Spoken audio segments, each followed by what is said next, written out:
What's up YouTube, this is Bison Starry Night, guys. Today I'm coming to you with my latest deck profile video for May 2021. And today guys, we're going to be looking at my updated Counter Fairy decks. I gotta say, Counter Fairy is one of the best back row control style decks I've ever played. Utilizing Spell Speed 3 counter traps pretty much allows you to control what's going to happen during the duel. And now thanks to the Starry Night archetype, it's given this deck a little bit more teeth to really force more interactions with your opponent, so you can actually utilize your back row to negate those interactions and ultimately remove even more materials off your opponent's field. I can tell you right now, this deck is definitely very surprising and can catch people off guard completely. So, without further ado, we're going to jump right into this. Okay, so I'm going to start with the Counter Fairy side of the deck. 3 copies of Bountiful Artemis. Bountiful Artemis has a continuous effect whenever a counter trap is activated on the field, whether it be yours or your opponent's. You're drawing a card after the counter trap resolves, which is awesome. This allows you to dig deeper into your deck, see more cards, and get you more resources. The more copies of this card you have in the field, the more you're going to draw, so definitely it is a 3 of in this deck. The other Counter Fairy you want to run 3 of in this deck is going to be 3 copies of Guiding Area, and it does so much work. While in the Pendulum scale, you're not paying life points or discarding cards to activate your counter traps, which is huge because then you're literally activating them for free. Furthermore, it has its monster effect whenever it's destroyed by battle or card effect. You're going to search your deck and reveal 3 counter traps from your deck. Your opponent picks one to add to your hand, the other 2 are shuffled back into your deck. This effect is not a hard once per turn, which is huge, which means you could actually utilize this effect several times during the course of your turn and be able to get your counter traps into hand, onto the field, to basically do a lot of work.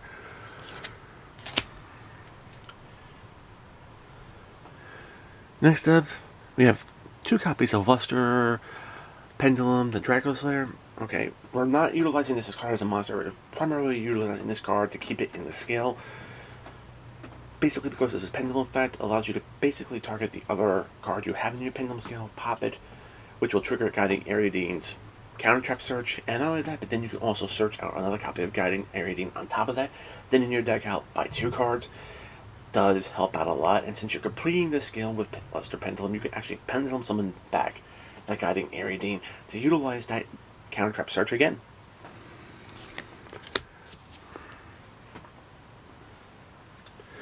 Next up, we have 2 copies of Honest. Honest is a natural fit in any Light Attribute base deck.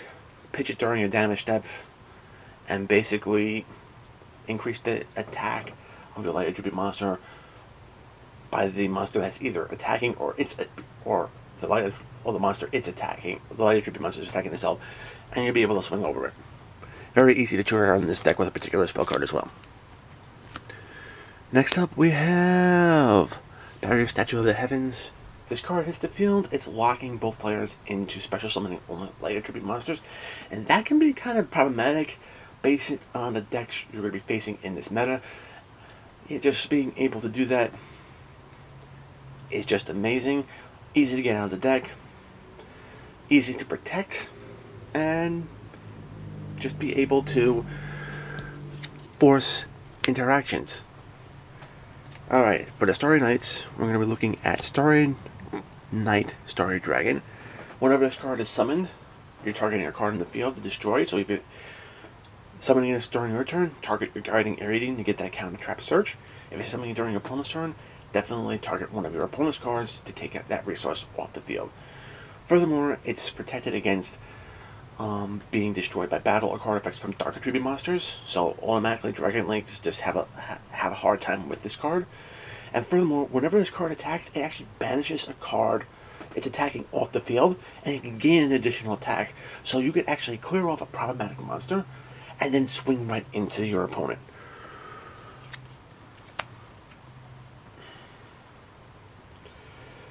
Next up, we have 3 copies of Starry Night Reveal. Reveal on this normal summon is searching out any of the Starry Night support cards, spells or traps, which is huge because now we have the ability to just access that, the Starry Night support. Not only that, but pretty much all the Starry Night level 4 monsters have in-graveyard effects. So while this card's in the graveyard, you can banish it and basically special summon a Starry Night Starry Dragon from your graveyard back onto the field.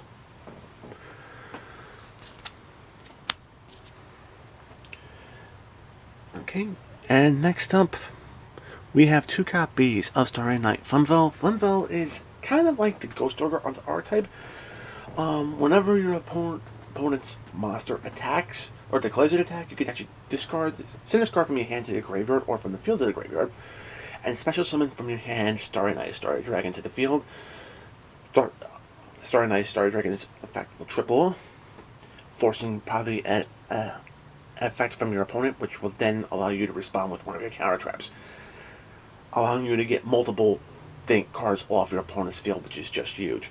Its in-graveyard effect is a quick effect, allowing you to banish it from the graveyard, basically to return Starry Dragon back to your hand, which is kind of important to this archetype because if you have the field spell for Starry Nights, you can actually get additional draws.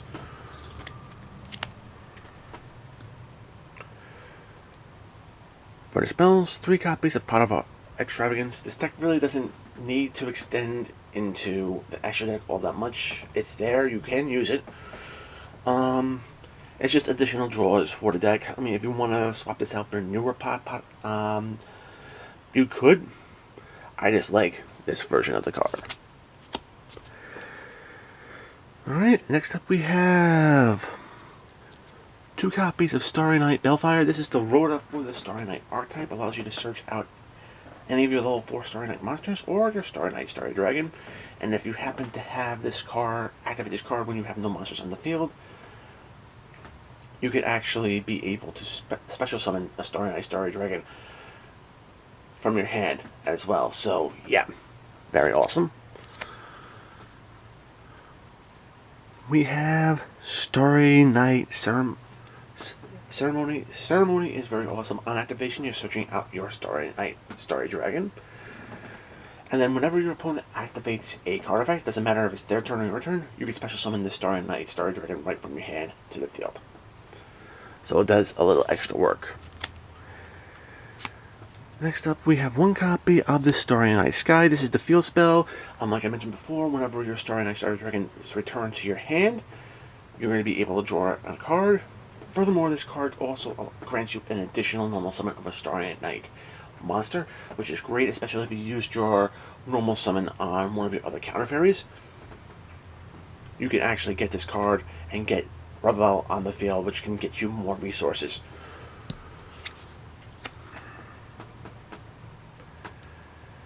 And then 3 copies of Ties of the Brethren. This is a linchpin card in this deck. And basically, as long as you have a level 4 attribute fairy monster on the field, you're getting out your Bountiful Artemis, you can get out your Guiding Ariadine, you can get out Barrier Statue, and you can tutor out Honest and utilize Honest other effect to return it back to your hand. So yeah, this is definitely a very linchpin card in this deck, and it just helps build your field faster. For the traps, the only non-counter trap in this, and it's very odd because this particular normal trap is actually a non-counter trap. Basically, as long as you have a Starry Night Starry Dragon on the field, you can return that card to the hand to activate this card, and basically you're negating any card effect your opponent activates. So yeah, easy to search off by Raphael, and it just helps block your opponent. Next up, we have 2 copies of Rebirth of the Parsheth. I can tell you right now, this card has a lot of costs. You have to discard, you have to pay life points, and then you also have to reveal an additional counter trap to activate it. Guiding Ariadine helps mitigate that by taking away at least 2 of those costs. You still have to reveal, but still you get to negate a monster effect, spell, or trap when it's activated. And furthermore, you can special summon a Parsheth monster from the extra deck. And we have at least 4 different ones in the extra deck for you to utilize, so definitely worth. In this deck, we're going to be running 2 copies of Solemn Judgment. No to summons, no to spells, no to traps. Very straightforward. Great card to have. Next up we have 3 copies of Sound Strike. No to special summons, and no to monster effects. And last but not least, we have 3 copies of Ultimate Providence. Typically you would have to discard a card that you want to negate if you don't have Guiding Irradiating up, but other than that, no to monster effects, no to spells, no to traps. Alright, that's it for the main deck. 40 cards into the extra deck. We have the Celestial Night Lord Parshath. Okay, this card is actually very awesome.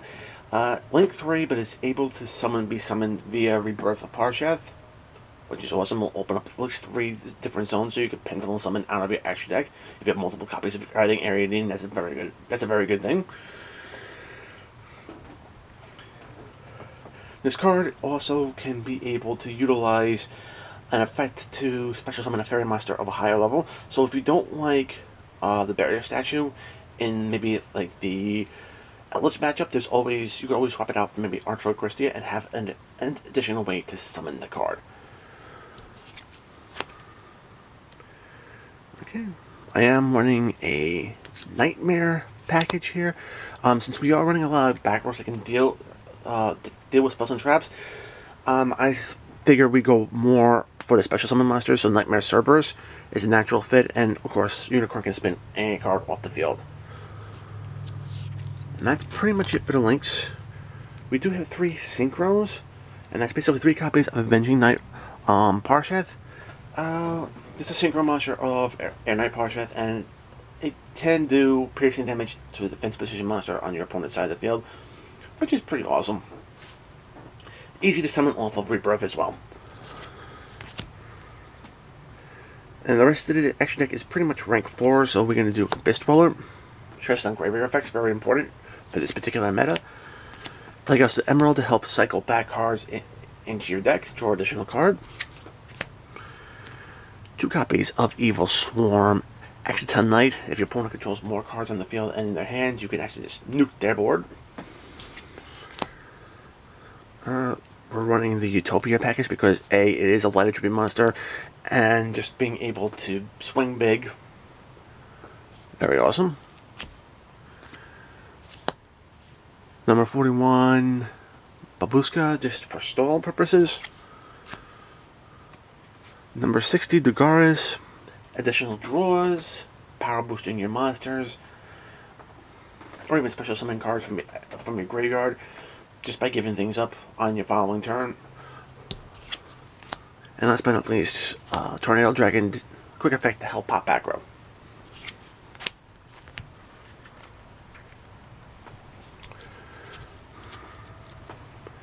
Guys, that is it for my Counter Fairy deck for May 2021. I do hope you enjoyed it. If you did, make sure to give this video a thumbs up. If you want to see more content like this on my channel, make sure to subscribe, enable notifications so you don't miss any uploads. Check out the description box below. Find the link to my Discord server. Join the conversation. I'd love to have you. Check out the links to my affiliates, tcgplayer.com, as well as sidedeckversus.com. Great resources for any Yu-Gi-Oh player. Follow me on social media, and guys, as always, until next time, peace.